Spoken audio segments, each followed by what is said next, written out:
The Environment of Peace initiative has helped me reconnect with the origins of my interest in and work on the links between environment and conflict. And for this, I'm very grateful to the organizers and the supporters of the initiative. In the 1990s, I was working for the Oakland, California-based National Network for Immigrant and Refugee Rights. In the tense political environment of anti-immigrant sentiment and an upcoming referendum to curtail the rights of immigrants, my task was to respond to the simplistic criticism that environmental degradation was caused by immigrants. Instead, I suggested the very violence done to the human rights of vulnerable men, women and children was the heart of the problem. Clearly, a dialogue was not happening there. Today, in my activities with academic colleagues and environmental defenders, it seems to me that the rapid and society-wide transformation that is needed links to some of these same themes.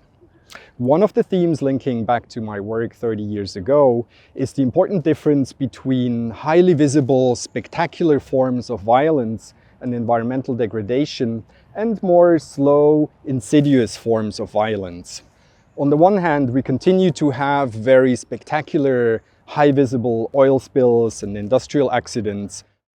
On the other hand, we have the spectacular and mediatized deaths of immigrants at the borders, as well as deaths of environmental defenders, but we also witness the slow structural violence done to the very spaces and organizations that struggle to defend the environment and human rights.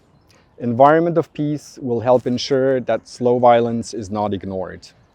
This will require that communities so far little used to talk to each other will have to face up and realize that the integrated nature of the 2030 agenda means that sustainable development cannot happen without peace, and peace cannot happen without sustainable development. Efforts such as the Geneva Roadmap to defend human environmental defenders or the recent adoption of an environmental defenders resolution at the World Conservation Congress are clear evidence of this. They echo one of the most important questions Environment of Peace tries to answer, which is how we can have a transformation that is both just and peaceful.